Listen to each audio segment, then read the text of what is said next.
Guatemala es un país con una rica historia, pero ha sido testigo de numerosos eventos oscuros que han marcado su trayectoria. Por eso en este video te contaré 5 casos turbios sucedidos en Guatemala. Número 1. Caso Alerta Alba Kenneth. Alba Michel era una niña de 8 años que vivía en Camoctán, Chiquimula. El 14 de junio del 2007 la niña salió de su casa hacia una librería y pasaba el tiempo hasta que llegó el punto en cual su mamá se preocupó por ella por no llegar a su casa. Su madre buscó por horas, en muchos lugares, preguntando su paradero pero nadie sabía. La madre fue hacia la comisaría, pero los policías le dijeron que al menos tenían que esperar 24 horas para reportar una desaparición. Entonces el pueblo se unió para buscarla y la encontraron en un barranco donde se encontraba abierta a la mitad y no tenía su corazón ni sus riñones con la falta del brazo izquierdo y de sus ojos. El pueblo, totalmente indignado por el homicidio, fueron a la casa de Marisol Martínez y las hermanas Mariana y Jesús Interiano, quienes se sospechaban que negociarán con mujeres embarazadas para comprarles a los bebés y después revenderlos. Al ver que todo el pueblo iban contra ellas, se asustaron echándose la culpa de una a otras. A Mariana el pueblo la encontró y la lincharon hasta el fallecimiento, mientras la policía salvó a las otras 2, quienes terminaron con 50 años de prisión.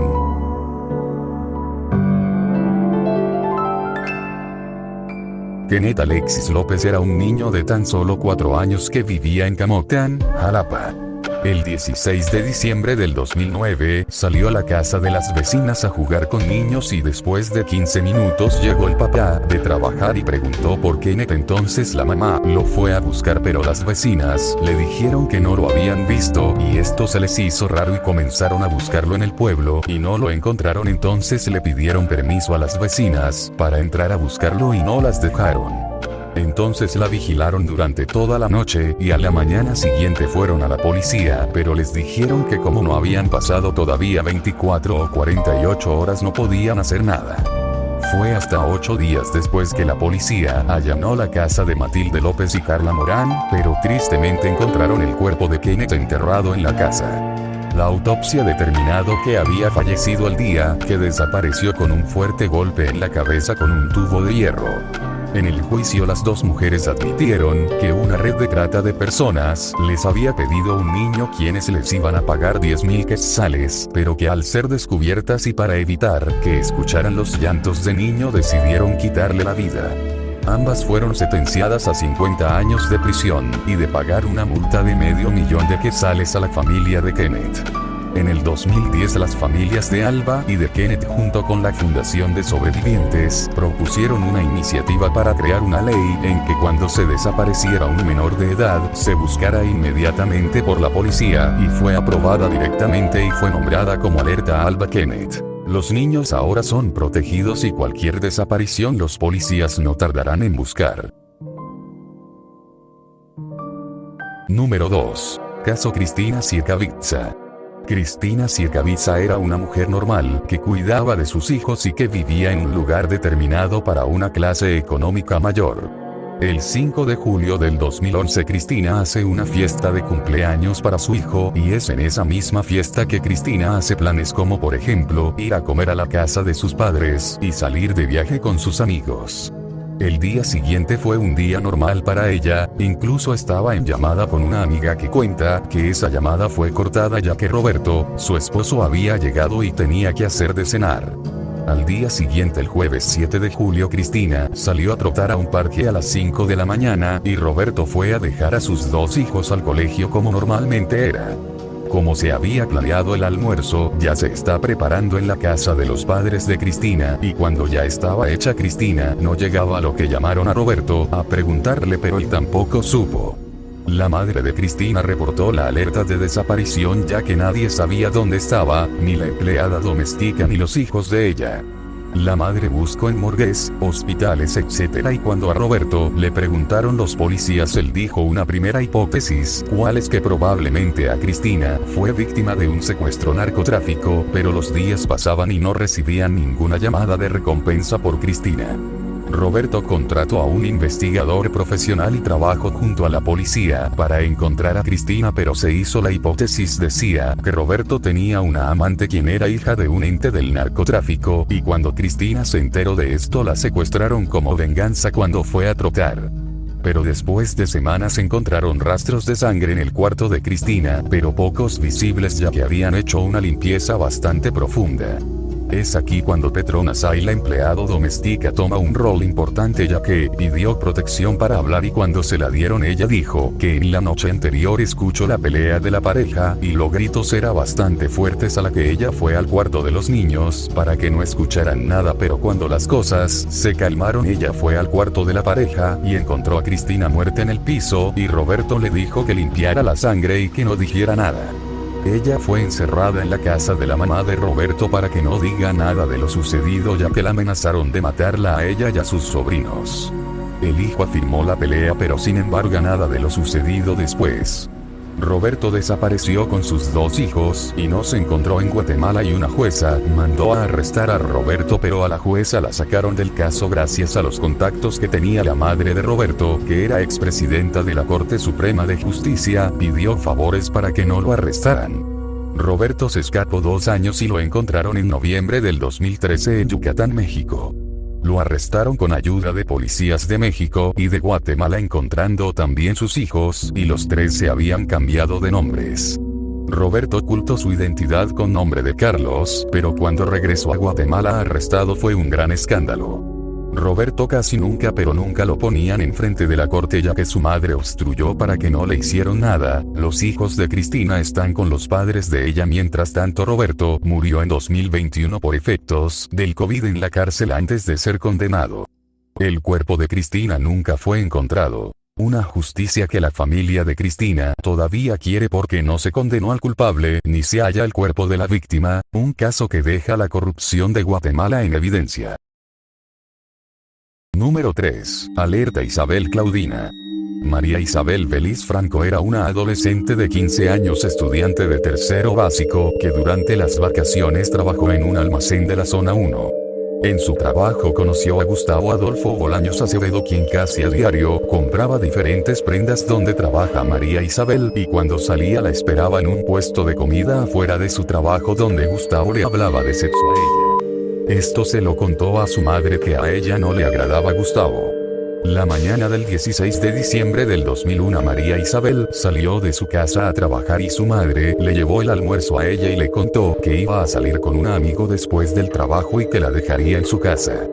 Rosa, la madre de María Isabel, salió tranquilo del trabajo de su hija mientras iba a comprar adornos navideños.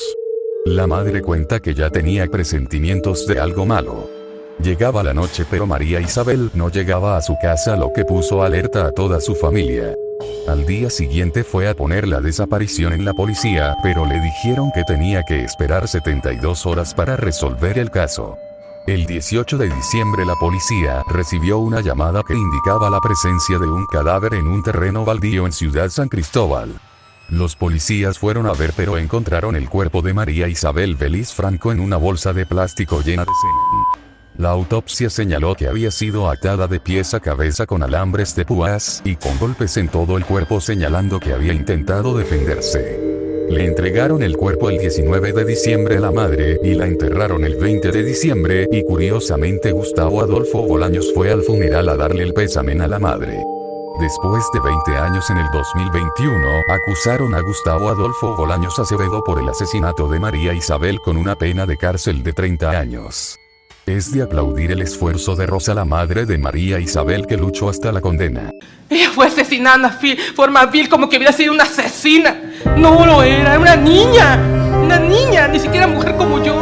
Era una niña que comenzaba a vivir, que tenía derecho a vivir, a soñar, a jugar. ¿Y cuál fue su delito? Ser bonita. No, ese no es un delito. Era muy bonita, pero no es un delito. No es un delito tener amigos y salir a la calle a comprar un agua. No es delito ir al cine. Delito es matar y decirte encima de eso que era una cualquiera. Eso no es posible. Ya basta de violencia, tanto física como de esa forma psicológica. No es Claudina Isabel Velázquez País era una joven de 19 años, pero en la tarde del 13 de agosto del 2005, ella fue a comer con algunas amigas, y ya que era viernes las chicas, se comunican con su padre a las 10 de la noche, a decirle que iba a ir a una fiesta en San Cristóbal, en la colonia Panorama, y su padre le dice que está bien y que seguramente ella ya estaría en su casa para la medianoche. La medianoche llega y la chica no aparece, pero es hasta las 2 de la mañana, cuando una mujer toca desesperadamente por encontrar a su hijo Pedro Samayoa, amigo de Claudina, y que él le dijo que para la medianoche ya estaría con ella pero aún no regresaba. Además, la mujer le traía otra información, cual sería que a la 1:30 de la mañana se había podido comunicar con Claudina, y cuando estaba hablando con ella empezó a escuchar unos gritos que repetían no en un tono desesperado. Quien lo gritaba era la misma Claudina. Los padres, al recibir esta información, se pusieron nerviosos y fueron al lugar de la fiesta, en donde supuestamente estaba su hija, y a la mujer le llama a su hijo Pedro, diciéndole que está bien en su casa. Ella se va a su casa y deja solos a los padres de Claudina. Ellos, sin saber qué hacer enfrente de la garita de la casa, donde estaba la fiesta, pues llamaron a la policía, y ellos le dicen que tienen que esperar 24 horas para activar una búsqueda. Pedro Samayoa dice que la última vez que la vio fue a las 12:30 y le dijo que no volvería sola a su casa. Los policías igual le dijeron que aparecía pronto y que no era para hacer una búsqueda exhaustiva. El padre, por la impotencia, le llama a todos sus amigos, y dieron frutos, aunque no de buena manera, ya que alrededor de las 10:30 lo llaman diciéndole al padre que en la morgue hay un cuerpo con las características de Claudina. A las 11 de la mañana, Claudina Isabel Velázquez País fue identificado como fallecida. El cuerpo se encontró a las 5:30 de la mañana en la colonia Roosevelt de la zona 11. Las características que tuvo el cuerpo fue una bala en la cabeza, diversos moretones y rastros de semen en su cuerpo con manchas de sangre en la ropa, y le hace falta el brasier y el cinturón. También tiene rastros de tierra y estaba despeinada con un estado extraño. Se hizo una autopsia bastante insólita, ya que no se determinó muchas cosas. 3 meses después, el padre va a hablar con la persona que tiene el caso para preguntarle qué estaba pasando, pero no hay nada, no puede hacer nada, y lo único que pudo hacer es unirse con la familia de María Isabel Vélez Franco para intentar que el caso se resuelva, y por estos 2 casos crearon la alerta Isabel Claudina, que ayuda a que las mujeres desaparecidas sean rápidamente buscadas. Lamentablemente, el caso de Claudina Isabel Velázquez País no se encontró el asesino, y el único sospechoso es Mauricio Cana, que está cumpliendo una sentencia en Estados Unidos por asesinar a su prima.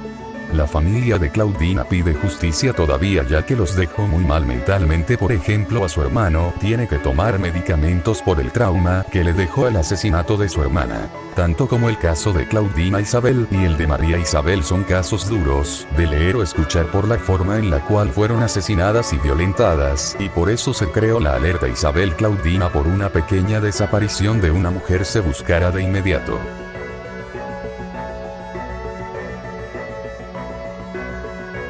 Número 4.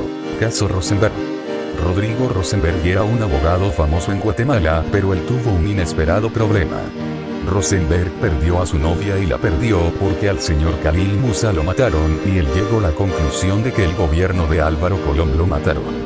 El fiscal Castresana sale con el primer caso de la CICIG. ¿Cuál es el caso Rosenberg y exculpa de la muerte al presidente? Buenas tardes. Mi nombre es Rodrigo Rosenberg Marzano, y lamentablemente, si usted está en este momento oyendo y viendo este mensaje, es porque fui asesinado por el señor presidente Álvaro Colom, con la ayuda de don Gustavo Lejos y del señor Gregorio Valdés. Número 5. Caso Génesis Ixcajok. Génesis Anayeli Ixcajok Cristóbal era una niña de 7 años que el 1 de enero del 2023 fue secuestrado por unos de los hermanos Chamale Díaz, ya que ella se encontraba jugando en un callejón a pocos metros de su casa, en Ciudad Peronía, Villanueva, cuando fue vista por última vez. La familia activó una alerta a Alba Kenneth para su búsqueda. Horas más tarde de ese mismo día, localizaron el cuerpo de la niña. Estaba semienterrado en una vivienda ubicada a pocos metros de su casa. La vivienda es de los hermanos Chamale, quienes fueron capturados acusados del crimen. En la audiencia de primera declaración que se desarrolló el 3 de enero, los hermanos quedaron ligados a proceso penal acusados de los delitos de asesinato, violación y plagio o secuestro. Uno de los hermanos confesó que a él lo golpearon y lo obligaron a enterrar el cuerpo y que no dijera nada ya que él podría ser el próximo junto a su familia. Básicamente a Génesis la secuestraron con mentiras para posteriormente abusar de ella y luego asesinarla. Te dejo un pequeño fragmento de la declaración de unos de los hermanos. Así hasta adentro y me estaban amenazando con la pistola así en la cabeza. Me dijeron abrirlo ahí y la enterraron, me dijeron. Pues sin saber qué era, ¿va? Y me lo tenían así, si no lo haces, me dijeron, aquí te vamos a matar. Y yo estaba solo en la casa. Me hubieran quitado la vida ahí, nadie se hubiera enterado de quién había sido. Y eso que cuando se fue, ¿va?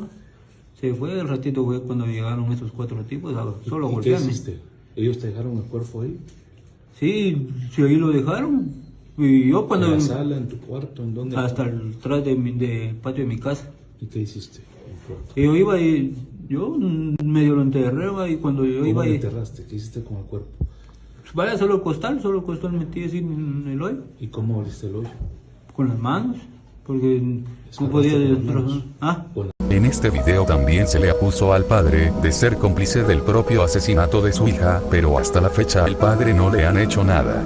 El juicio contra los hermanos Chamalé, acusados del brutal asesinato de Génesis Ixcajok, de 7 años, ha sido programado para enero de 2025. La muerte de Génesis fue el primero del 2023 de menores de edad, que terminaría el año con más de 300 asesinatos a menores, por lo que se le recrimina a las autoridades de no poner orden en las calles y de la poco seguridad hacia los menores. Con este caso terminamos el video de hoy. Cualquier duda que quisieras saber puedes preguntarlo en los comentarios. Recuerda suscribirte al canal de YouTube para más contenido sobre Guatemala. Recuerda también seguirme en Instagram y TikTok para más contenido corto de Guatemala. Nos vemos hasta el siguiente video.